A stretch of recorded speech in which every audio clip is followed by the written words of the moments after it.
One. Hey, everybody, we're live. Welcome to Vaguely News with Rob Vega, also known as Vaguely True. It is March 28th, 2026, and we'll be right back after this. This is 2OF Entertainment. Well, here we go. It's the man that promises you nothing and delivers. It's the veritable man motor mouth. It's Road Woods who feels the need to call himself Rob Vega. It somehow makes him feel important. Anyway, do have a listen and try not to throw up. Hey, we're back, everybody, and nobody threw up. And Rob's gone, and there you have it. Hey, good to see you. Yeah, it's an interesting time to be alive. Here, let me just do it. Is that better? There you go. Now you're not. Now you won't scare the kids. So good. Yeah. Oh, so on our side of the planet, the good stuff's going on. Donald Trump's going to finally take over Cuba, so we get Cuban cigars. So cool. I know you're happy about that. Yeah. Oh my goodness. I've talked to Donnie. I get to become the cigar czar. How is he? Is he right? Donnie's good. You know, he's got a little bruise on his hand. Seems quite tired. Oh, he's old. Tired. You know, he's like 97 years old. He eats McDonald's and Asian women, and this is what happens. You got to pick. You can't have McDonald's and Asian women. You got to have one or the other. So, yeah, you got to, and you got to go for the healthy choice, which is McDonald's. So there you go. So, sorry, did you say Asian women? I didn't think I stuttered. I thought exactly what I said was Asian women. Yeah, he does. He's both. You know, he likes his me so horny, and that's good. And the good thing is, after you eat one, you're horny an hour later. It's just like the food. It's perfect. This isn't a kid's show, is it? I'm going to leave that alone there. Just right there, man. Dunk. Would you? You should. I think we should go down this rabbit hole. The people in Japan and China are going to love us. Hey, everyone in Vietnam, good afternoon to you. So, Thailand especially, yes. Okay. I don't know. So, you got lady boys there. It's a whole thing. What have I got for you? Okay, so listen.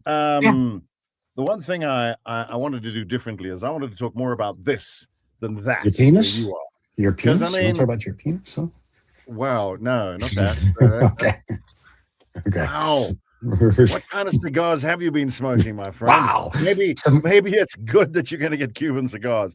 Can I tell you, the brand is... I've been smoking good Cuban cigars, but because now I'm back in the Big Apple, I have my 50 and 40-year-old Macallan and my Glen Fargus. So every Scotch now is you get to drink a bottle of Scotch with every cigar. I don't know what that means. That means it's good Scotch. Oh, okay. All right. For the lay people. Okay, for the lay people. Right. Yeah. So there's an interesting thing that I realized that I came across the other day. I realized, so you've obviously got your Trump people in the US that support them. There they are. And then here you've got your ANC supporters. Yes, we do. And what I find there's actually quite a link between the two. Okay. And the link is, and I came across this the other day. I was watching a chap who was talking about what do you do if you want to get through to one of those groups of supporters? And the answer is there's nothing you can do because their thought processes. Not disparaging them, but because of who they support. Right. And again, just passing on the message, I thought it was interesting. Depending on who they support, whether it's the government here or Trump there, basically the government in both countries. Yeah. Communist bastards. Their thought, their critical thinking has been shut down. Right. And they say this is part of a strategy that cults use. So what they do is they teach you a couple of words to just push out as soon as you get attacked. Okay. So for example, if you said to me, imagine I'm one of those Trump supporter people, and you said to me, yeah, but Trump this, Trump that. And then I would just fire back one of four things. I would say TDS, fake news, or witch hunt. And what was my deep state. So I just fire those four. Doesn't matter what you say to me. Doesn't matter what you say. I don't actually have to think or engage with you on any kind of fact. So you say, but Donald Trump did fake news. Fake news. So I'm not even at that point, I'm not thinking about it. I'm not thinking about your fact. And here you've got the same thing. Now, just to be very clear, anybody that's younger than 90 in this particular country, as in Right. South Africa, who happens to look like me with a pale complexion, anybody who has been fortunate enough to live here, and this is a good country. It's a beautiful country. There's no question. I've lived in countries around the world. This is, and by the way, a recent poll said South Africa is the friendliest country. I don't know who they were talking to, but apparently we're people are very friendly. I'm always wary of polls, though, because I know, because once the Germans rolled through the Poles in the 30s, you can't trust them for anything. And the fact that they can't spell toboggan is also very, very bad, I think. Your favorite. But so the people here that are quite besotted with the ANC, I'm not one of those people. But it's nothing to do with color. I've always said in modern day South Africa, the color that you've got to think of is green, not black or white. Right. And as soon as I say that, those words that just pop out will be white, racist, loves apartheid. You know that. So it's built into the psyche. So if I present a fact to someone who is an ANC supporter here, and you can support whoever you want, that's a free country, but and certainly I would have no trouble if someone presented me with a fact and said, so I like the DA, but not because I'm white, because I like things to work. If you look at Cape Town and Joburg, there's the one's working, the one's not. Simple. This is not about color or politics or apartheid or black white. It's just people go and do their job. They don't steal. And they get it done. It's as simple as that. And if you visit both cities, I'm not saying Cape Town's perfect, but it certainly is better run than Joburg. So just on that, if you take color out of it, just on service delivery, performance, and you're an objective third party, and you go, well, the one's working, the one isn't. Okay, that's it. That's as far as you. So if someone presented me with a fact that said, it looks like the DA have got this underground bunker and they're going to bring back all these apartheid people. Look, we've got photographs. It's been verified by, I don't know, 5 reporters and so on. I go, oh, that's something we should look at. We should think about that. I am not closed to a fact that opposes my current viewpoint, which is what I think everybody should be. You should have those doors should be open all the time. So your opinion is malleable. It can move. Facts are one thing. Opinions change. And the crazy thing is I've noticed, and a lot of I've got mates in the US who are big fans of Donald. That's fine. And they can explain why that is. But what I've noticed, a lot of what they say is it's not always about Trump. It's about what Biden was. So they're very anti something. So therefore they'll just go here. You get some people who like Don. They say he's a man. He said, I'm going to do this, and he did it. And one has to concede, or not concede, but acknowledge he did that. There's a lot of things that he's doing, which he said he was going to do. He raised oil prices. He had a war. He's doing a lot of good things. And there you go. But so people, they go, no, we respect that. We don't like that, so therefore we like that. Or we don't like that, we'll put up with this. Correct. That's it. And a lot of people have said, you don't have to like the man, but at least he's restored pride, he's restored power to the American brand. I mean, that's what they're saying. No, hang on. I know, but that would be wrong. Steve, hold it. No, you've got a different view. I am talking about people that do support him. I'm talking about the people who do support him. It's not about. I'm talking about them. That's what they enjoy. That's what they respect. You have to. If you want people to respect your point of view, you have to look at theirs. And we do. But jokes aside, this is where the problem. What happens? Hang on, Steve, hold it. What I'm saying is, it's a gang mentality. That's the problem. So I'm in the Trump camp, or I'm in the non-Trump camp. So I've got TDS, or I'm with Trump. And I'm saying the same thing is happening here in South Africa. You've got people who are pro-ANC or pro-DA, and they're in those camps. And I'm saying that these politics are not about camps. It's about you personally, you individually. And what happens is people enjoy the security of being in a camp, and they go, right, what are the buzzwords? That's what I'm going to fire at the other camp, without actually thinking what people are saying. No political party is perfect. No political party can say we've got everything sorted. Impossible. My favorite is when politicians stand up and they say we're going to create jobs. No, you're not. Politicians don't create jobs. Business creates jobs. Politicians create an environment that businesses feel comfortable in. They create the jobs. And if you look at this country, a lot of politics has been used to justify a lot of the policy. Previous politics, racism, oppression, all that has been fed into a corporate ideology which excludes people who weren't part of that.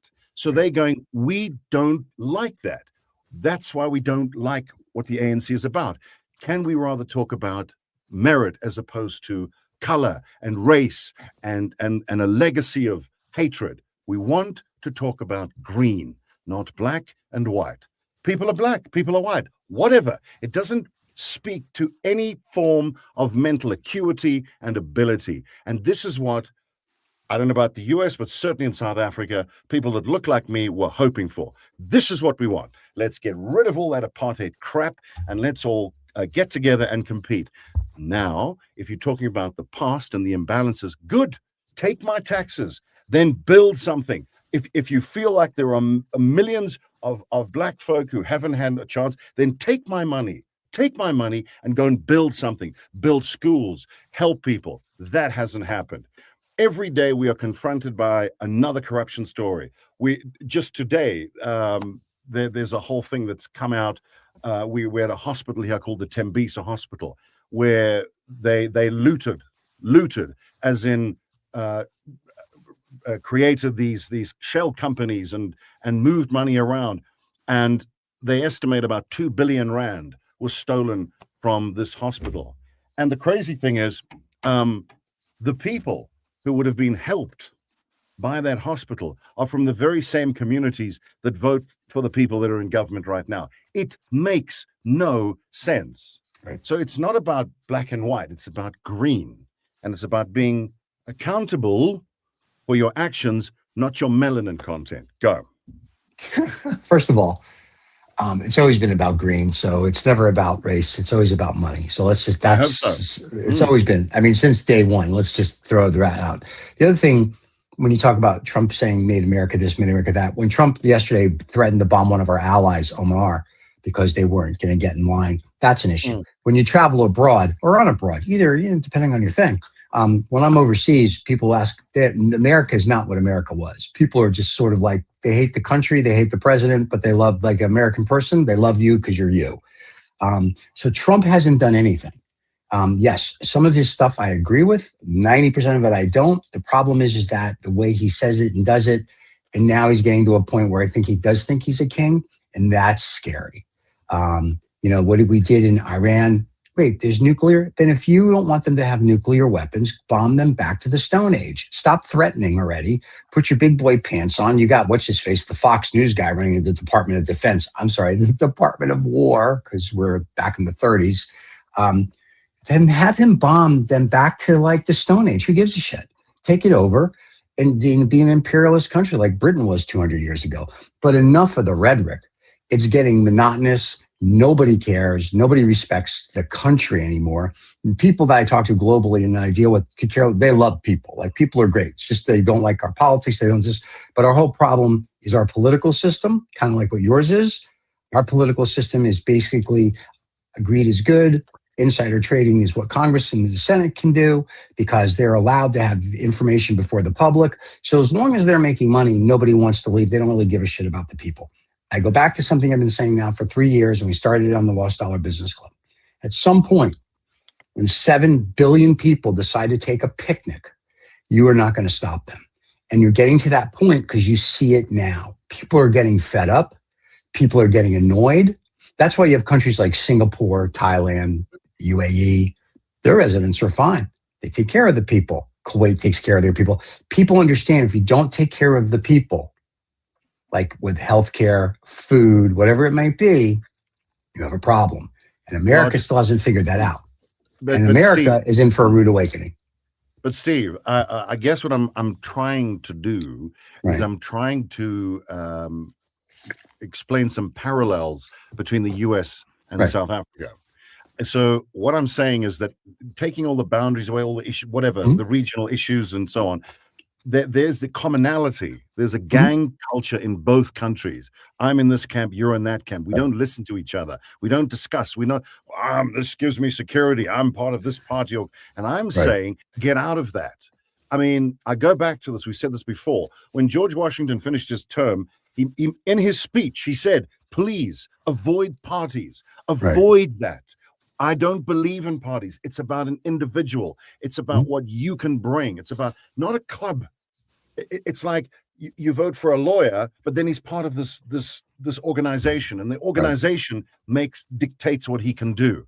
I sometimes listen to some of the people that sit around that table. You know, when Donald has the wank fest and everybody sits around the table and tells him and tells him how great he is. I'm going, he cannot possibly believe that they mean that. There's no way. He does. He does. Hang on. No, Steve, let me finish. I don't believe that. I know. Yes, he wants to believe that. And the people around the table, they must be looking at each other going, what the hell are we doing? I mean, what is this? No one wants that. No one cares about that. As you say, the issues that affect people, how does that help when people keep licking his balls every time they have that's not what people want. These fancy people in the US and in South Africa, these suits that walk around and say, you serve us, you work for us. Why are you sitting in a cabinet meeting telling everybody how fantastic you are? We the people that count, the ordinary people, we the people, by the people. And in both countries, you've got these politicians who think they're above everything. I mean, you had that thing now where I don't want to comment too much on it, that fund that he wanted to create.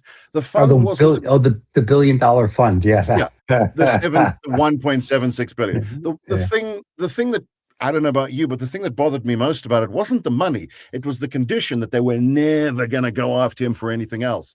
What is it? Why would you put that in? Because he knows he's going to go to jail.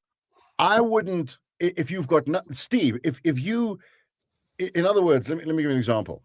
I sit here and I go, listen, Steve, we need to make an agreement, you and I, that you are never going to you're never going to check any communication between your wife and me. All right. What communication? So if I've got nothing to hide, why would I particularly ring fence that? Just, mate, you're a citizen, whether you're the president or you're a guy that sweeps the street, you're a citizen of the country. You obey the same rules. If you have screwed the state or the government on taxes, then you are liable just like everyone else. Who the hell do you think you are? The fund is not the issue, like I said. It's the term. You may not prosecute me for anything. Well, what is so special about you? Why is you supposed to be a man of the people? Now I'm saying we've got the same thing here. We've got these politicians. It's not actually as different as you might think. It's the same king mentality. I'm this, I'm that.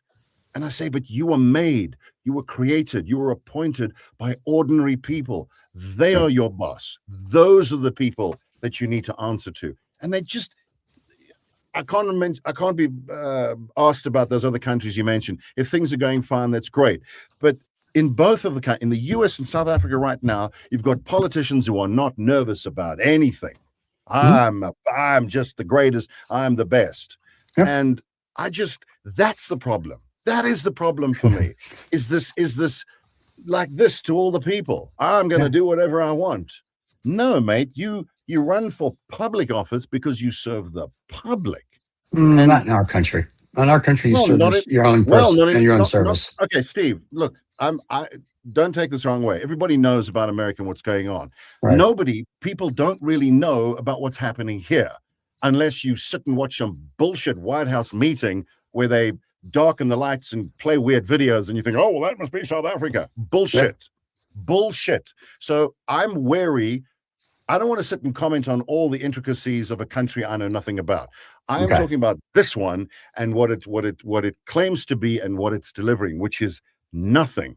Right. You know, they talk about this these laws where you have to employ people of a certain color and a certain melanin content. We are 32 years into a new democracy, and we're still worrying about what people look like.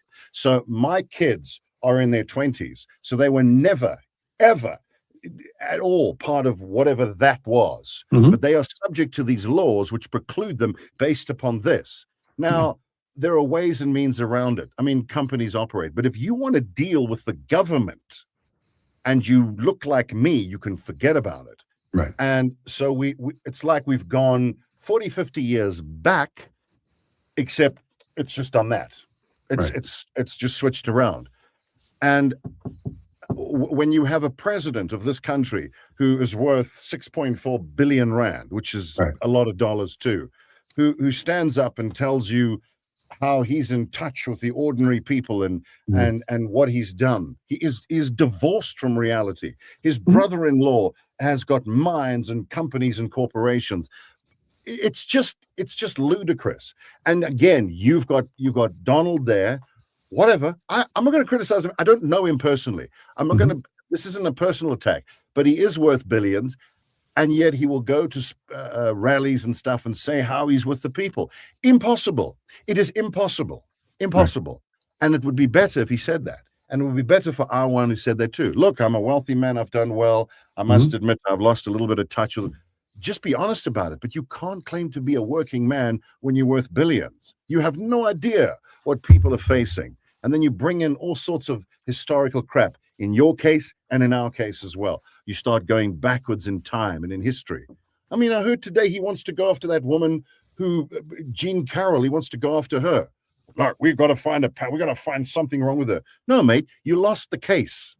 Grow up. And it's the same here. And every day I see the same, the parallels are extraordinary. The people look a little different, but the attitudes and the motivations are identical.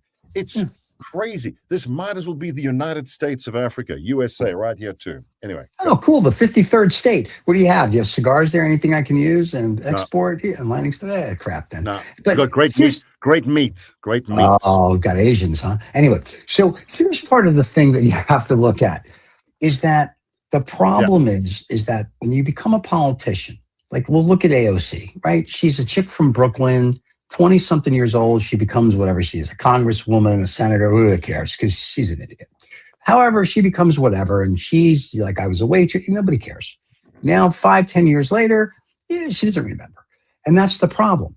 The Nouveau Riche, and that includes most of the tech idiots, all Nouveau Riche. The problem is it's all about them. Yeah. Nobody's worried about, hey, if we don't give back, what are we going to do?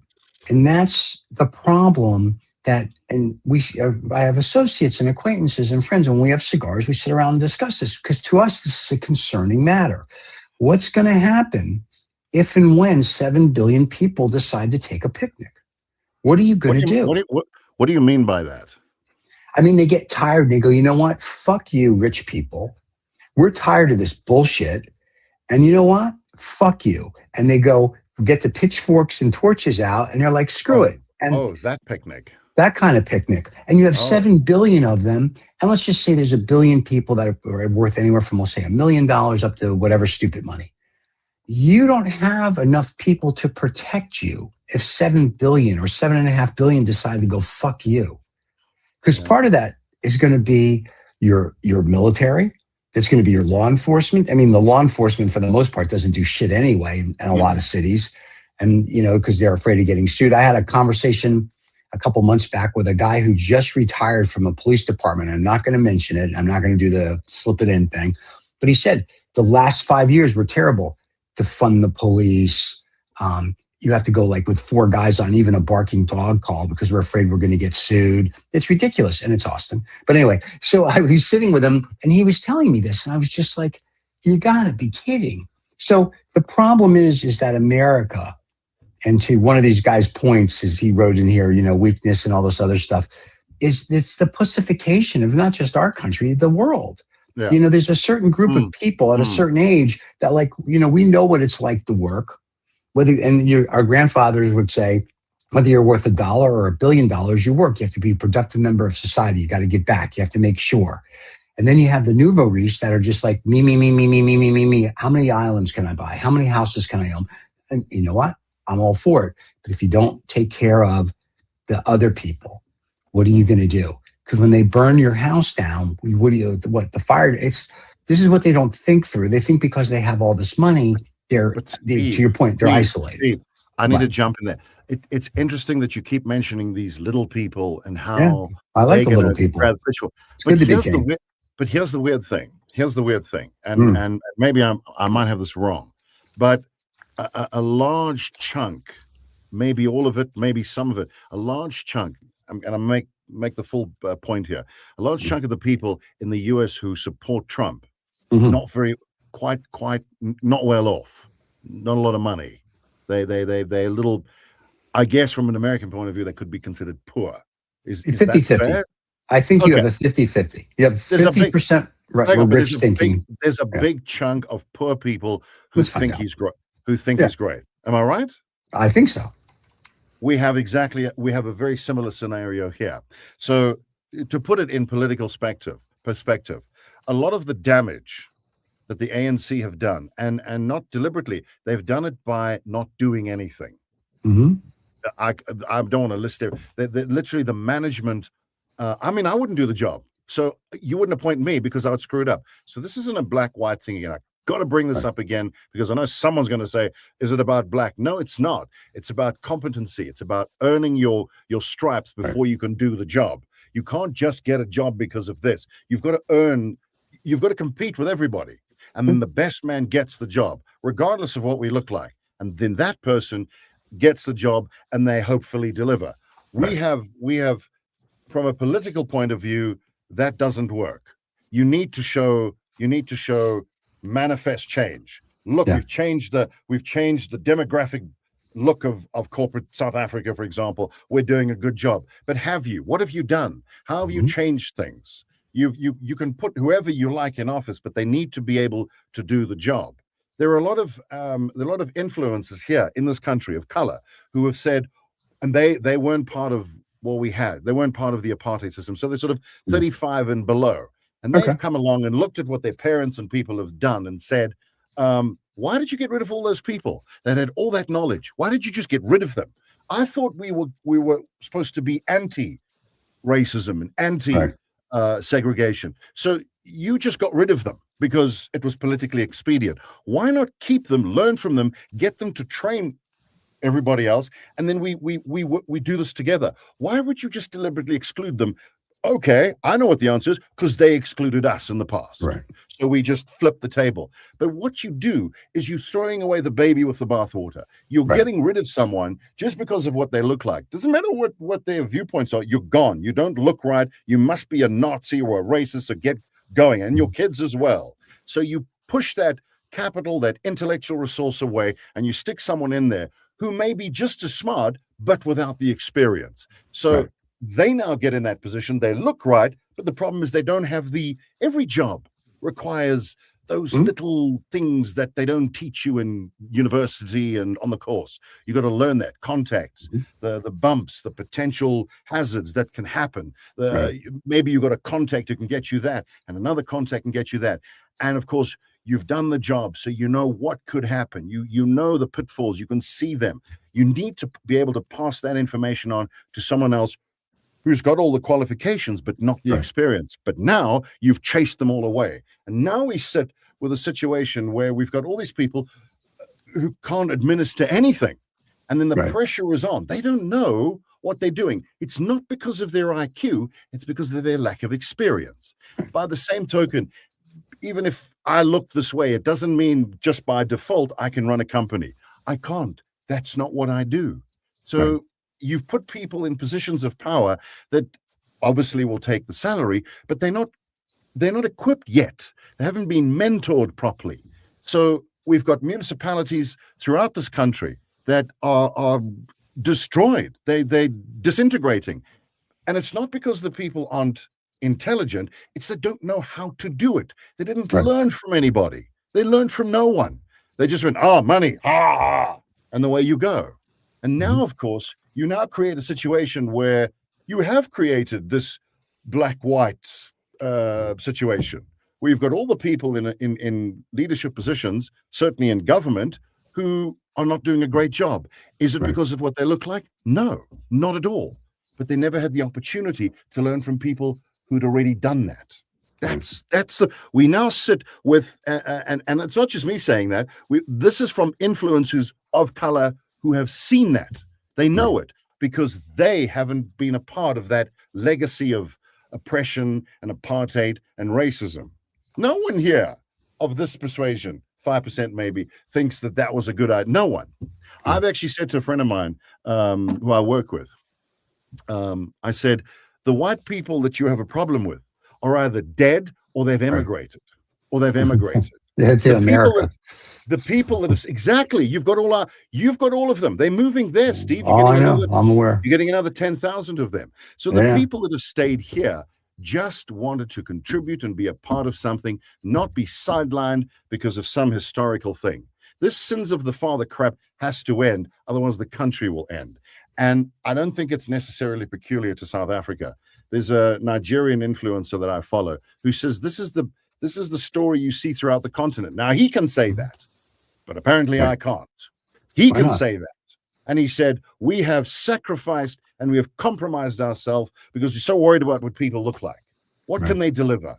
Train people, let them learn. We're all bloody human beings, for God's sake. Stop worrying about, for example, if you put me in charge of a Tupperware club, I would screw it up. It's not because I'm not dumb. Well, I am dumb, but I know nothing about Tupperware, Steve. Just put your food in it. That's all. And you can figure it out. That's it. All right. Put your food in it, you'll be fine. And it's the same thing. I work as a voice actor, and the things that I've learned over the years, it's 30 years of stuff that I could, but you won't see it in a book. You won't find it in a course. Occasionally we run courses and we work with people, and people come up to me and they're very curious, interested, and there's an opportunity for me to pass that knowledge on. But if you just exclude me, just take me out of the picture, everything that's in my head, the experience that I have in this field is gone. And that is true of a lot of what is going on here. I'm not saying, again, it's not about ability or intelligence. That's people. People have a brain, that's it. But you need to learn from someone. And if you exclude all those people because of some political expediency, you have what we have right now. Or where we're going. And we need to get away from that. And also get away from the gang culture. Stop being about this party, political party, that political party, black, white, German, Italian, whatever it is. Well, the Germans. It means nothing. It means absolutely nothing. You and I have had this discussion. It means absolutely bugger. What can you produce? What are your thoughts? Have you got a better way of doing it? What the hell is it got to do with what I look like or what my culture is or where I've come from? Nothing. Well, get out of your gang and deliver something. That's all I'm saying. That's the problem is we've been a gang mentality since day one. So that's an issue. By the way, to answer your question, 52% of the people that voted for Trump in the last election made less than $100,000 a year. So there you go. And now they're worth less because, well, we have gas prices and eggs and everything are going up. So congratulations, smart choice. Anyway, the problem that we have in our country, not South Africa, is that because everyone's like, you have to be part of a gang. And this 5 years to have a presidential candidate. I like the way Europe does it. The election's on Thursday. Okay, good. It's like, boom. 10 days like, let's get it. I don't need like 6 months of your bullshit. I just get it over with. And I've said this before. I'm not a Republican. I'm not a Democrat. I'm nothing. I mean, because it's an embarrassing joke. And sometimes being an American is as well. So it's very much, how do we get back to our roots? And I don't mean the book that Alex Guinness wrote many years ago. It was a very good movie. But anyway, I want to get back to like, how do we just make, and forget America great, how do we just make America America? Like, we have 300 plus million people here of every color and every religion.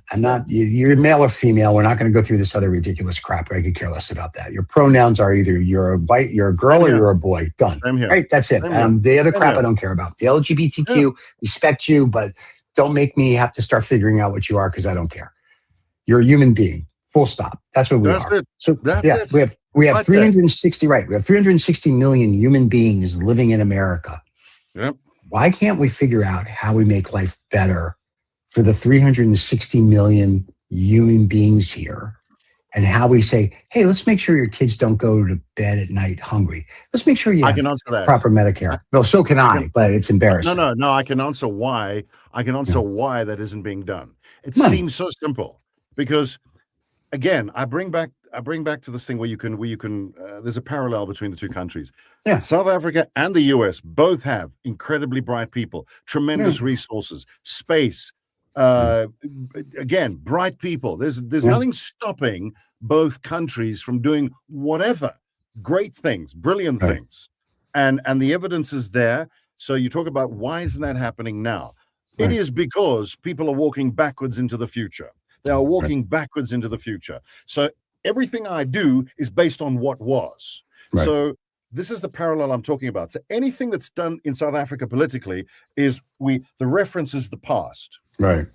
I'm not saying yes or no. I'm just saying we're going to do this policy because that's what happened. We're going back. We're looking at that. We're not looking forward. We're looking back. Right. It's not even about learning from history. It's about that's it. We walk backwards.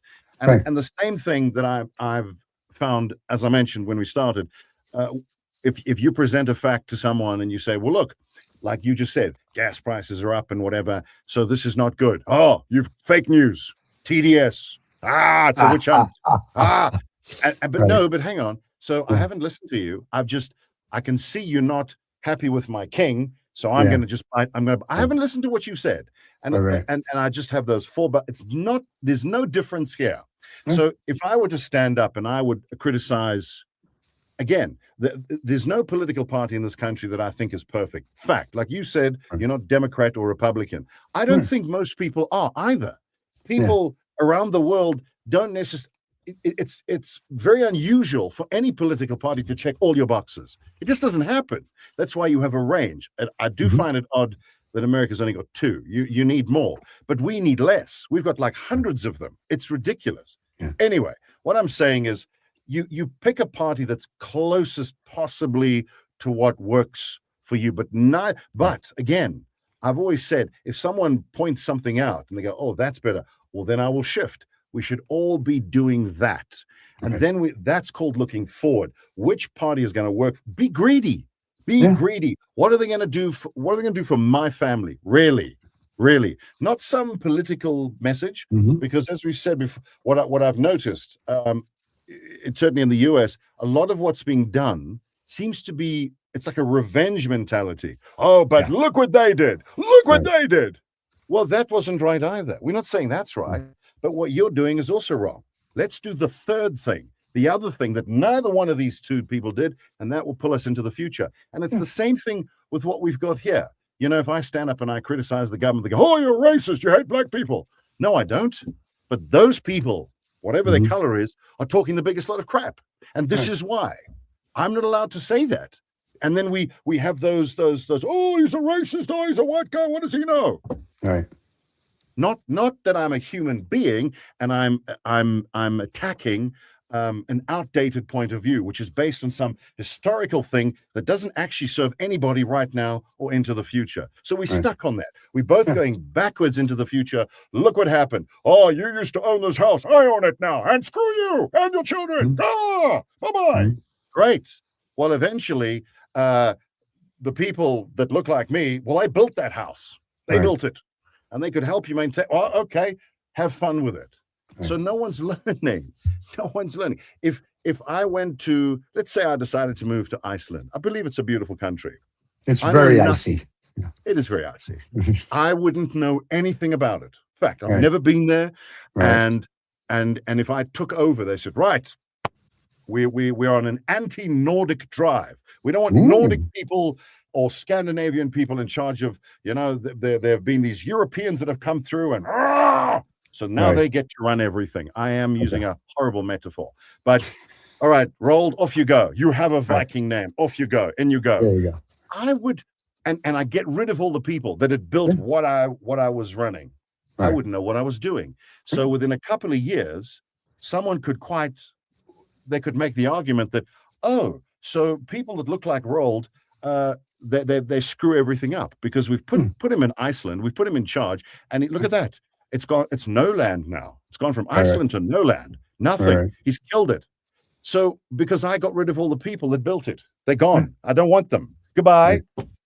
Or I must start something new. But I can't do that. I can't run that because my people, the where I come from, didn't have anything to do with that. That doesn't mean I can't learn. Not at all. That doesn't mean I can't learn or be included in that. But I need those people to stay. I need them to teach me so I can see how it's done. And then we can all join the club. I don't start kicking people out of the club. I need them there. I need them to stay. That metaphorically is what has happened here. All the people, right there, whatever you may think of their past or whatever, they built that. They built it. They know how it works. So keep them. And you can mandate they need to show you how it works. And that's it. Then you're good. But if you tell them all to go away or you get rid of them for political expediency, then you compromise your own life and your own futures. And then the people that vote for you, like, oh, yeah, get rid of all those people, they suffer. They're the ones that suffer. Not me. They do. And that's what's going on now. Ridiculous about it. We've got all kinds of service delivery problems. And honestly, Steve, the people that are suffering most are the people that voted for the government. Right. So well done. Who are you serving? That's what because have you built? They don't think. That's terrible. Well, and kind of like over here, I mean, so to your point, we go backwards to go forward. We're not really going forward. We keep going backwards. But the problem is here, you can only blame, the past administration so many times. There's an old proverb about the Russian premier. So the one Russian premier is leaving. He says to the other Russian premier, I left you 2 letters in the desk. He goes, okay. He says, when the shit hits the fan, you open up the letters. And he goes, okay. So he's in the job a few years. Shit hits the fan. He opens up the first letter, says, blame me. So he blames the past administration. Got it. No problem. Perfect. A few years later, shit hits the fan again. Opens up the second letter. He says, write 2 letters. So it's kind of what we do here in America. It's like Trump. And here too. And here too. Well, globally, it's like Trump goes, oh, it's Biden. It's the Democrats. He says, let's just stop with the bullshit. Great that your family's made billions of dollars since you've been president. That's great. Yeah. Happy for you. That's capitalism. All for it. However, why don't we propel the country forward? I don't think we really needed a new ballroom for $1 billion. You probably could have put that somewhere else. I think you need to worry about, I don't know, education, healthcare. Now, if you're just trying to dumb down the planet so the top 1% are going to rule all the people, great. Universal basic income, give everybody $500,000 a year, have robots start doing everything, and then everyone will be stupid and you can do whatever you want. But if you're not going to do that... Like Wally. Yeah, like Wally. But my point is, if you're not going to do that, once again, you have 360 million human beings in America, and let's just say 250 of them aren't doing well, the picnic's going to end. And then what are you going to do? But Steve, here's the thing. I want to say something else, and that is that you as a leader, I don't know if you ever remember the movie Ants. It was yes, I do. Movie. With what's his face? Kevin Spacey was the lead ant, or grasshopper, or whatever it was. Right. And I remember nothing about the movie except the quote where he says, "Oh, under new management, are we? First rule of leadership: everything is your fault. So when you take over, goodbye past. It's gone. Goodbye. Cheers. Everything from this point on that happens is your fault, even if it was a shit show when you walked in. Correct. It is now your shit show. No one said you had to accept the job, but if you accept the job, you accept that as well. You draw a line in the sand and you say, right, from now on, everything is my fault. I am a leader. I am serving people. That's what it is. I remember on one of the talk shows, somebody was talking about how Kamala Harris was doing and how she had started cratering. And the guy said, it's a very interesting thing. When she was just talking about herself and her plan, she was doing fine. But as soon as she started talking about Trump and and he did that, she died. So that's the point. So if Trump did that and our lot did that as well, they said, we don't. What about the past? We don't talk about the past. I am now in charge. I am the president. This is it is my fault. Everything is my fault. I don't have to have this job. But if I accept the election, the results of the election, I take this job. I don't blame anybody before. What's that going to do? How would that help anything? You voted for me because you didn't like what was. But from now on, it's me, and I've been put in office, put in power to fix it. So I move forward. I don't look back. I move forward. I look forward. What can we do? It's tough. There's a guy who writes like the Jack Reacher series, Lee Child. I think his name's actually Jason Grant or whatever. But anyway, his pen name is Lee Child, and he said, you'll understand what I'm saying. He said in writing, because this is the way he writes. He said, "There's my starting point. There's my end point, and away I go. Type away, and Jack does this, and Jack does this." He said, "You'll get to the end or near the end of a chapter, and you find yourself in a situation where your character is in an impossible situation. You have written him. You have written him into that." And he said, and then you stand back, you review your writing, and you go, "Oh, I should take that away." No, you don't take that away. You don't take that away. You are now the reader as well as the writer. You have to write. You have to write your way out of that. You have to figure it out.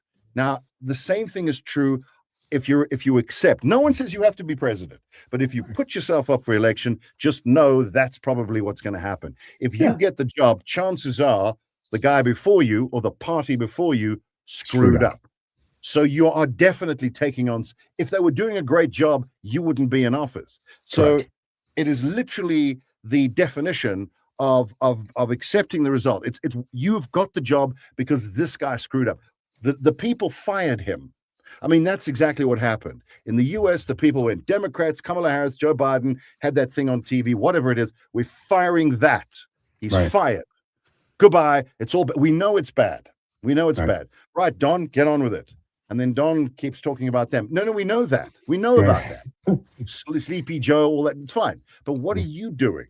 And it's the same thing here. Yes, apartheid sucked. It was terrible. There are, I can't even imagine. But what do we do? Do we keep talking about the past or do we create something for the future? And yes, you can say that.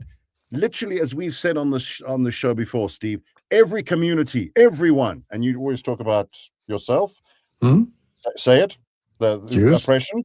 Yes, Jews, exactly. Okay. Ha. Moment of brevity. Everybody has been oppressed by someone else throughout the ages. If we're going to start measuring who's been oppressed more, we'll be out all day. So the Jews. We are oppressed by more. Would you say? Okay, fine. Yeah. But that's why we own everything, because you oppressed us, and now we just took it all over. Right. So the moral of the story is, if you're oppressed, take it over. That's right. That's how we look at it. That's see, really what we need, and this is the problem in America right now. What we need we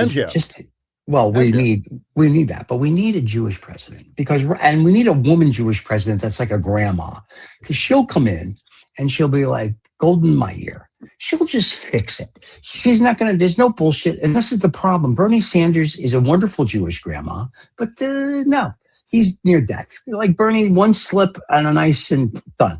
We need like a 50-year-old Jewish grandma. Bernie's going to live to 200. I think Bernie is 200. I talked to him the other day. And he is crazy how sharp he is. He's amazing. Even if you don't like him, I have to concede. No, but even if you don't, if you think he's a communist or something, if you're one of those people, you have to concede. The man, he's very sharp.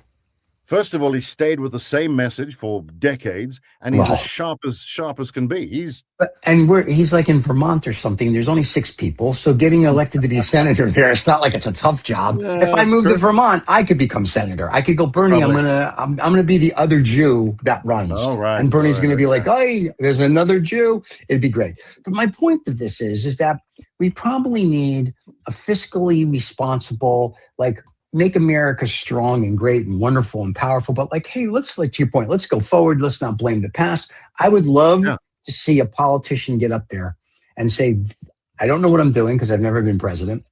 I'm going to do the best job I can. And to your point, everything that happened in the past is instead of blaming it on everybody, it's my fault. We're going to try to fix it. Yeah. And if you got It a is. Congress and a Senate together that Wow. between all of them had IQ points, that would be beauty. But if you got that and they weren't so much worried about their little pocket and their little this, and they said, how do we make America as a whole function as a proper country? Oh my God, we would be like we'd be like Singapore.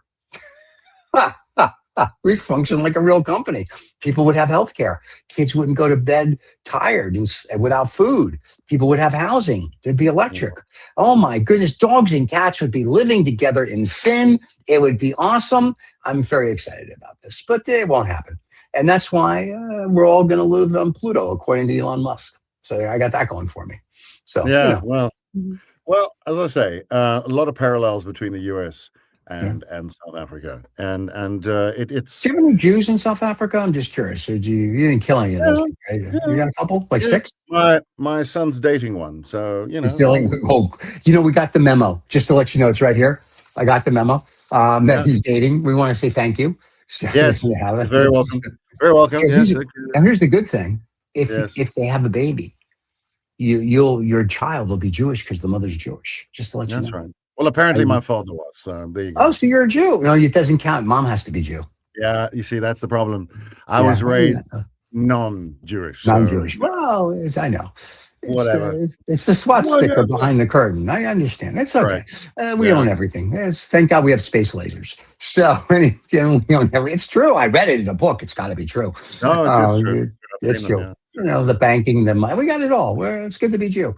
So, in fact, we talked about that on the Cigar Show Saturday. We made a joke about that. I said something about Riz's people. He goes, your people. And then we go down the Jewish path. Because one of the guys that watches the show is very Jewish. And he's worried about that. Yeah. Steve, I must tell you, a mate of mine, his mum, there's no filter. I think she's about 80 odd. And one of the joys, God bless her. One of the joys about old ladies, not all of them, but certainly a lot of them, is they lose that filter, which is actually a good thing. It can be funny. It can be like you'll be going to a store and they want to check her bag. What are you doing? Get out of my stupid bag! Boom, whatever. And we were chatting about my heritage, which is, as you say, my father was apparently Jewish. He never told me. He passed away, and then I discovered that, like it was this revelation. And my mom obviously wasn't. And she was sitting across from the table, and she heard us saying, "She's so you're Jewish?" And I went, "Well, not really." She said, "No. You're good with the money. You must be Jewish." Oh my God! But that's and I sat there and I thought, I don't know whether I've just been. What was that? Was that a compliment? Was it a? Were you roasted, or was it a compliment? Was that a little racist? What was that? A little bit in the middle. It's like one of those, straight shots. But see, that's what's nice if you can bring the world together, which we never will. Which is good because I own defense stocks, so we should never bring the world together. I mean, Daddy's got to make money. But my point is that if you could bring the world together, it's really humor that does it. I mean, Robin Williams has the greatest line ever. He was in Germany. And he asked the lady, the interviewer was talking to him, and he said, "Did you wonder why the German people don't have a sense of humor?" She asked Robin Williams, and Robin Williams replied, "Did you think maybe you killed them all?" And so the lady just kept going on with the interview, and I'm thinking, that's chutzpah right there. That's chutzpah. That's great. I mean, it's true. It's an interesting thing. If I listen to some of comics, some of these shows, which are essentially comedy shows, but they're very topical, the ones I'm talking about, late night television and even comics. It occurs to me, look, I genuinely believe that a good comedian, a decent comedian is, by virtue of the job that he or she does, they are very smart people. You cannot be dumb and be a good comedian. I don't think that's possible. And what is extraordinary about a lot of the comedians that I've watched, even ones I don't necessarily agree with, these are the people that should be running a country. And that isn't a joke. That is true. They seem to possess an understanding, a full understanding that most ordinary people don't. And in that way, they're able to analyze things, bring things, make things funny. But behind a lot of these jokes are some very, what's the word? I'm not going to say pungent, salient truths. Is that right? Salient? I don't know what salient. I took some salient earlier. It was beautiful. Put it on a thing. I'm just pulling. I don't know if that's the right word, but they are stark. They're real. These are horrible truths that we are now kind of making a joke of, but we see them, we understand them, Yep. they're there, and because I've put them together in that way, it's, for example, let me give an example of something funny, but not funny. And this is a news story that happened today, and this is the crack I made. Yeah. I'm saying I'm an intelligent or bright comedian, but Nobody else is either. So you're good. I try. Yeah. So they mentioned the fact that and this is true, the Justice Department here, if you want to call it that, have lost track of about 20-odd thousand parolees Nice. over the last. Yes, so they don't know where these parolees are. So Okay. they've got to report in. This is the job I'm trying to get. Blah blah blah. I was released from prison early. Blah blah. Parole, whatever. Sure. And they've lost. They can't. Sorry, the word is they haven't lost them. They can't account for. They can't account for them. That's nice. Yeah. And they can't find them. So I said, "Have you tried Parliament?" What happened? Well, no, nothing. But the thing is, the reason why it's funny is because half the people in Parliament are. So therein lies the humor. I'm drawing a parallel between what I've said and what a lot of the comedians do, and that's it. That's why it's funny, because it's true. That's why it's funny. And I'm saying because of that truth and that ability to see the truth, I think the US and us too would do very well to get a comedian, honestly, as president. And but Mel Brooks is too old because he would make a good president because it's good to be king. Hey, are you kidding? Groucho Marx would make a good president, but he's dead too. There's nobody George really. Carlin. Look at a guy like George Carlin. Oh, he would have been great. George Carlin. I mean, are you kidding? Awesome. And the crazy thing is, he was like the forerunner for a lot of what comedians do now. Yeah, he almost created that genre. But the funny, if you go back and listen to what his material was, he was knee deep in it. He was right there with this incredible insight and understanding. I mean, there's that whole routine where he talks about the stuff that you buy to put the stuff in, and then you buy more stuff. Bigger stuff. Bigger stuff. Yeah. And he goes on for 3 minutes of that. Yeah. And then he talks about you and I, there's this big club, and you and I, we're not in it. You know the routine. Yeah. And when I was a kid, I had all his albums. It's funny, but it's true. Yeah. And that's why it's funny and scary. Steve, I have to go. In that case, kids, it's been a lot of fun to hang out with Rob Vega. We're going to go, and we'll see you guys maybe next week. And here's the ending credits. We'll see everybody next week. Thanks for watching the show. Don't forget to subscribe and like. Cheers. Thank you so much for listening to this Old Woods Rob Vega, whatever the hell he wants to call himself, fellow. You know, this podcast thing, it makes him feel very important, and he's a difficult fellow as it is to deal with. So thank you so much for putting up with him, and do take care.